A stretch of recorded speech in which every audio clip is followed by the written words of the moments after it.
This week, during the Economy Committee, a somewhat unexpected proposal came from Socialist Party Deputy Erion Braçe. Following in the footsteps of Spain and other non-European countries like Zambia, Japan and South Korea, Braçe suggested that women should be entitled to paid time off work if needed during their periods, with the cost covered by the state. He also said that VAT on products such as tampons and sanitary towels should be banned to make them more affordable for women and girls. Now, at least a third of women suffer from severe period pain, which can cause fainting, vomiting, migraines, and extreme levels of pain. And these women are not usually entitled to time off work, much less paid time off. Now, I took to Twitter to conduct one of my very scientific polls to see what people thought. As expected, the results were rather divisive. Now, I asked a very simple question: should Albanian women be entitled to state-paid leave, if necessary, during their periods? Out of 553 votes, 58% said yes, 34% said no, and 8% had something else to say. Not surprisingly, the comments section was alight with significant criticism of the proposal, exclusively from men who have never had and never will have a period. Some of the comments which I found on Twitter included rubbish and extreme feminist propaganda, not a disease or inflicted punishment, just part of being a woman and no reason for the state to pay leave, not an important issue, bad precedent that women will use to skip work, an idea that veers into socialism. Go a step further, keep women at home and the government pays for it. And it will hurt women, they will not be employed anymore. Now, I also asked about Erion Braçe's other proposal, which was, should period products such as tampons, cups and sanitary towels be exempt from VAT in Albania? Twitter spoke with 139 votes, not quite as popular as the other one. 77% said yes, 17% said no, and 6% had something else to say. This time, there was more consensus, with most people, men included, stating that it was unfair that women should pay tax on an essential item. Now, being from the UK originally, I know there have been several pushes there to enforce period leave at a national level, as well as to abolish VAT on period products.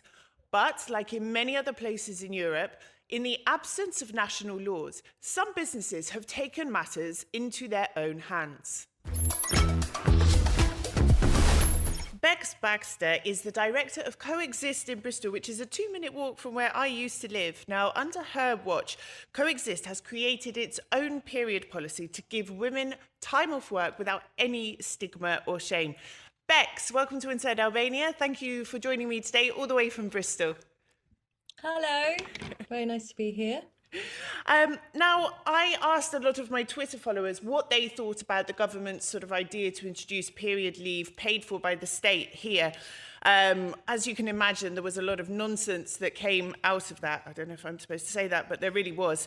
But some of the more reasoned objections to the proposal were concerns that women may abuse the system in some way, or that employers would lose money, it would be a burden on employers. Also, perhaps, maybe that it might put employers off wanting to employ women. Now, as you've implemented your own policy at a company level at Coexist, can I ask you, has productivity decreased? Are women taking sort of days and days off every single month? Have you lost money? Have there been any unforeseen issues? No, not at all. In fact, the opposite. We were a smaller company, so we can only, there isn't one size that fits all. So we created a policy that served our company and our people. But what we found was women, because it was actually not just paid leave. There was 1 day paid leave, but people could put back in the time that they'd taken out. So it was a flexi time policy. And what that did was it mitigated the stigma, which a lot of the women, even in our organisation, feared, even though they were very open to the concept. So in order to put back time in meant that there was no special treatment, or the sense that there was. So a lot of women actually found that it made them more productive because they could use their their time effectively and more efficiently. So by that you mean if I wanted to take off, say, a day and a half because I felt terrible, like I was dying, then I could then put those hours back at a time where I'm feeling really motivated and switched on and ready to work. So no one's actually losing out. Absolutely. So that's the model that our group of women decided they wanted to try. So if it was really bad on the first day, we wanted to give something towards it. So we offered 1 day paid leave because we wanted to separate sickness from menstrual issues, because menstruation is a natural cycle that happens for all women, and we didn't want it to be associated with sickness because it's actually not a sickness. We wouldn't have children if we didn't have a menstrual cycle. So it was more about sort of acknowledging that and not just putting it all in a sickness band. My other question is, well, actually, this was something quite interesting here. We had people on TV saying, oh, it's not a sickness. They don't need time off.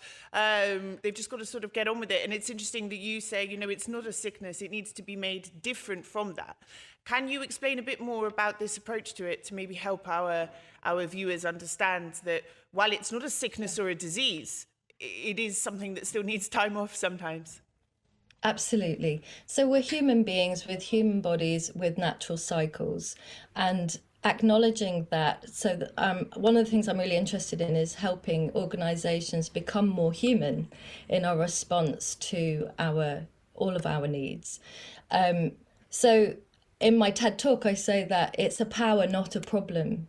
That menstrual cycles, also what we've noticed through research, through our team, is that the front of house team, where they're constantly dealing with members of the public, their issues with their periods would be stronger because they weren't able to give themselves time out when they needed it very easily, because it's just a constant ask.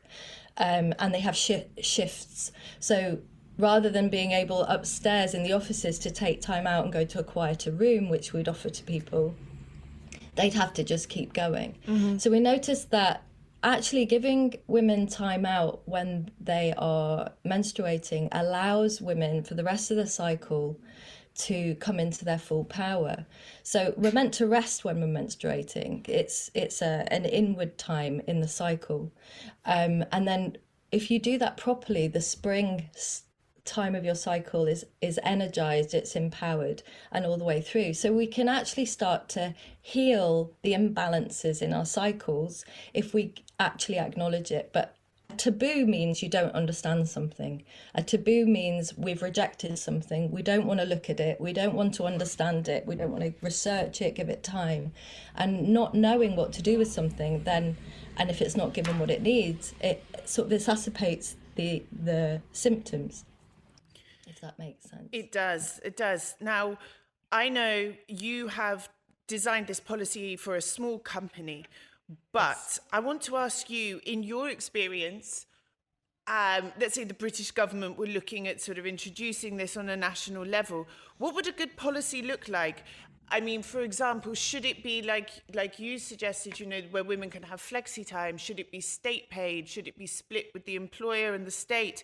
Should women have to provide sort of a one-off diagnosis as having problematic periods, or should they do it every month, or is it not necessary at all? Should we just trust women and what they say? What are your views on sort of what a good national policy could look like? Well, personally, I've got my own views on that. I mean, Spain have rolled out a period policy for all organisations across Spain, and they're doing it based on you going to the doctor and that you've got significant issues that would require you to take 3 days off. So it's based on whether you're suffering or not. I personally believe that all women should have the choice to do what they want to honour their cycle. But that might be a bit too cosmic or a bit too left wing for a lot of organisations. But to listen to your people is where it's at. There's no one size fits all for the organisation. What's good for the organisation, the teams and the individuals. Some women suffer, some women don't. Some women don't have that, but they would like to take time out to give the right energy to that part of their cycle. So we wanted to create something that the flexi time policy meant we had lots of options within that. So we had a healing centre already as a department within the organisation, luckily for us. So we would offer if a woman was struggling with their period and they didn't think that they would that particular month, that they could go for half an hour just to have some time out. There were options for office workers to go to different spaces. And there were options for certain roles to go home and work from home if they found. So for me, I could do that, and that was really useful. But we found that, for example, the department on reception, as I was saying, there were shift patterns. So what we ended up doing was creating a tiered system where there would be volunteers that could maybe step in, and if they couldn't, then we'd move up to different roles within the organisation, and eventually to the directors to take that on. So there was a real sense of support and a structure of support to allow for women to be supported at that time. And I personally believe that really worked for us. We even had in meetings, women would say, I'm on day 2 and I'm really struggling, so this is where I need support. And it became so normalized to talk about it. And I think that's key, is talking about it and finding out from your people what the needs are. So in conclusion, like sort of at a national level, it should be on, after listening to women, but also giving options and flexibility, because not everyone has the same needs when it comes to this. Absolutely. Now, my last question, and I am in favour of this policy. I do think it should be in place at a national level, and I think it's great that the state could potentially fund it. But it does niggle my mind slightly that such policies could, unfortunately, because of the world we live in, disadvantage women. Women, we take maternity leave, we sometimes need flexible working hours because of childcare, because this is, and especially in Albania, which is very patriarchal society, I do worry that some policy such as this may act against women when it comes to employment. Do you think that this is the case? How can we work around this? Well, I'm going to keep coming back to the flexi-time policy. For me, that's where the world's at, and it eliminates the stigma. If organisations can become, I love working with progressive organisations who are open to more flexi-time. I feel like that's where the world is going, and I think this supports all people, not just women, menstruating women, but people with mental health issues. All sorts of things that will allow much more diversity and inclusion. So the thing about women abusing, we'll go back to what you were asking earlier, abusing the policy. My experience is when you actually acknowledge the needs of people, they don't want to, I believe people want to contribute. I believe people want to do a good job at source. And I would rather go along with that than police people with policies. So I think a lot of policies have policed or set up to police people so that they don't abuse a system.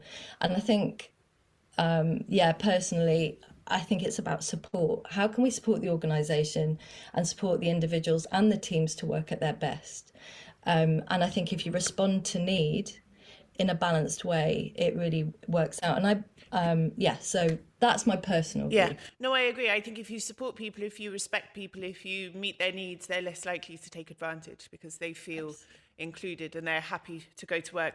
So if the Albanian government is listening, flexi time is perhaps the way to go forward with this. Bex, thank you very much for your time and for explaining how you do things that coexist.